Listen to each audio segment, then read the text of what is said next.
Hello and welcome. In today's video, we'll be taking a look at social justice warriors freaking out on live TV. Well, without any further ado, let's see the top 7 times social justice warriors freaked out on live TV. Let's go. Starting us out, we have a panel of speakers on the UK show Good Morning Britain. The talk is about a comment made on Twitter that said, quote, "London not an English city anymore," end quote. When he said London is no longer English, people are reading into that he meant it's not white enough. The bottom line is this. Referring to UK cities or London as non-English is the key point here. Britishness is not determined by the colour of our skin. Well, he does go on to clarify. He said, actually, it's not about racism, it's about culturalism. And he said that it's not as polite as it was, humorous, it's not as friendly as it was, those sorts of things. That is such nonsense. This is a man who left the UK because it's full of foreigners and moved to a foreign country to become an immigrant. Please, let's not... Another panelist goes on to clarify what he meant. That particular point is a bit difficult to defend, I agree, but I think in terms of the racism issue, I don't see how this has anything to do with race. Look at the England football teams full of black players. No one would question their Englishness, right? They're English. It's not about race. What he's talking about, I think, is that, look at London. 42% of people who live in London are, like me, foreign-born, right? So there's a very significant immigrant population in London. Obviously, if you have half of a city, essentially, that are people who are first-generation immigrants, that is going to make it less of the local culture. It's just a fact of life. Next up, we have a clip about a man's company and how it went viral.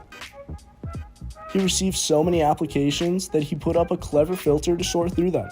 You know, after we had that video come out, we had hundreds and hundreds of applicants, good, bad, ugly. We had people who didn't even know what our company does, all wanting to work for us. And I needed a filter to sort through all of that. What's the point? Why do you feel it's important to have this Snowflake survey? You know, I wanted to be able to have individuals work for my company who would sort of fit the culture, not just the culture of our company, but the culture of our clients, too. And we needed to have people who aren't snowflakes. All right. We want the best, strongest. Let's take a look at...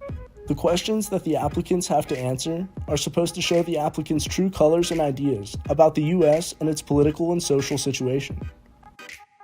First question to an applicant would be, what does America mean to you? What's a good answer? Well, America, we're in a very divided time right now, and ever since the election cycle, people are split and no longer having conversations, rational, realistic conversations.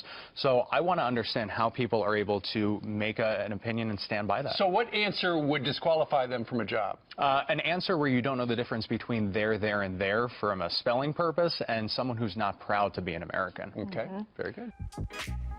Here we have a clip of someone being interviewed about why Trump did not attend the dinner and if he believes he was right to do so or not. Listen to what he said. I mean, he's a punching bag day after day after day in the media, especially what's called the mainstream media, and I don't blame him for not wanting to go and be a punching bag in person. Okay, so did you hear what he said yesterday at CPAC where he's talking about the media? I saw some of it actually on CNN as you were excerpting it. Yes, I had that pleasure. So he said he said that he called the media the enemy of the people, which is what. However, he goes on to criticize CNN, the news site where he is being interviewed. He's saying. Well, I wouldn't say that all of the media is the enemy of the people, but look, every day you pick up the New York Times, every day they're slamming him. I'm a great fan of CNN. I watch it quite faithfully. Every day CNN is slamming him. Every day they're looking for a scandal. They're just turning the woods upside down looking for a scandal. They're hoping, I think, to do to him what they did to Nixon a long time ago, and I still haven't found any real scandals. And I, with all due respect, I don't blame him for being furious. In this next clip, we have SJWs arguing with another panel. This gets heated quickly.